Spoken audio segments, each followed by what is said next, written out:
नमस्कार, आप लोग का स्वागत है हमारे चैनल पथ संकल्प शिक्षा में। आज हम लोग उत्तर मध्यकाल का अध्ययन करेंगे। उत्तर मध्यकाल को रीतिकाल कहा जाता है। इसका समय है 1700 से 1900 ईस्वी। हिंदी साहित्य में भक्तिकाल के बाद तीसरी अवस्था का नाम रीतिकाल है। आचार्य रामचंद्र शुक्ल ने रीतिकाल का समय 1700 से 1900 ईस्वी माना है।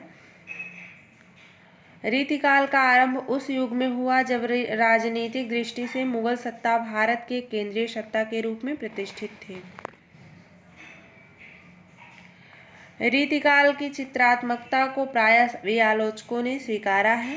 चित्रात्मकता रीतिकाव्य की अति महत्वपूर्ण विशेषता है। रीतिकालीन कवियों ने अलंकार को कविता के शोभा कारक धर्म के रूप में नहीं बल्कि उसमें चमत्कार और चकाचौंध उत्पन्न करने के लिए अपनाया।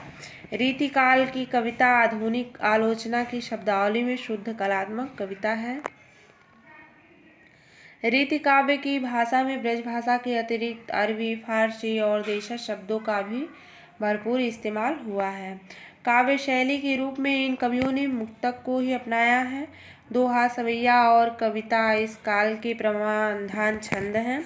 श्रृंगारिकता रीतिकाल की प्रमुख विशेषता है। रीतिकाल के अधिकांश कवि दरबारी थे। वे राजाओं के आश्रय में उनके दरबार में अपनी कविता किया करते थे। आइए हम लोग रीतिकाल के प्रमुख कवि और उनसे संबंधित दरबार का अध्ययन करते हैं। बिहारी जयपुर आमेर के दरबार के कवि थे। चिंतामणि नागपुर के दरबारी कवि थे। केशवदास ओरछा के दरबारी कवि थे। भूषण पन्ना के दरबारी कवि थे। भिखारी दास प्रतापगढ़ और अवध के दरबारी कवि थे। बोधा पन्ना के दरबारी कवि थे। कुलपति मिश्र जयपुर के दरबारी कवि थे। देव पिहानी के दरबारी कवि थे। मतीराम बूंदी के दरबारी कवि थे और रघुनाथ काशी के दरबारी कवि थे। रीतिकाल का नामकरण किस विद्वान ने क्या कहा है, आइए हम लोग देखते हैं। रीतिकाव्य ग्रियर्सन ने कहा है। अंधकार काल त्रिलोचन ने कहा है। कलाकाल डॉक्टर रमाशंकर शुक्ल, रसाल तथा भागीरथ मिश्र ने कहा है। रीतिकाल डॉक्टर जॉर्ज ग्रियर्सन, आचार्य रामचंद्र शुक्ल ने कहा है। अलंकृत काल मिश्र बंधु ने कहा है। श्रृंगार काल आचार्य विश्वनाथ प्रसाद मिश्र ने कहा है। रीतिकाल का वर्गीकरण। रीतिकाल को 3 भागों में वर्गीकृत किया गया है।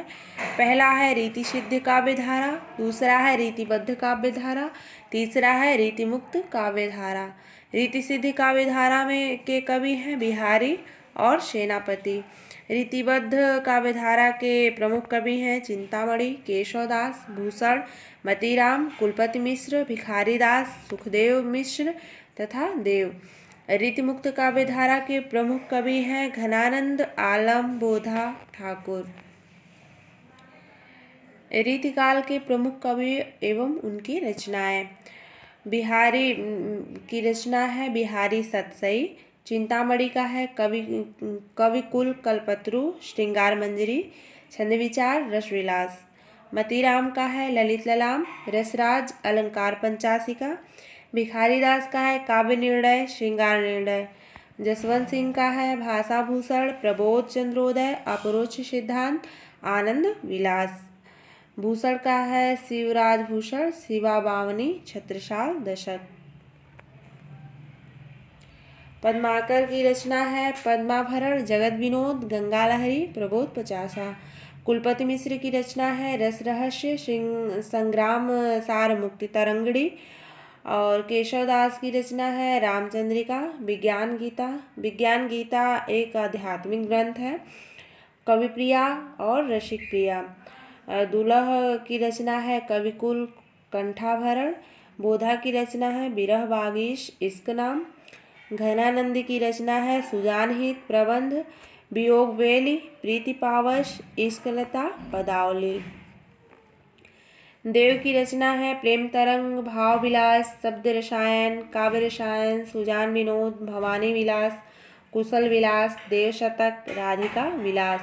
सेनापति की रचना है कवित्य रत्नाकर।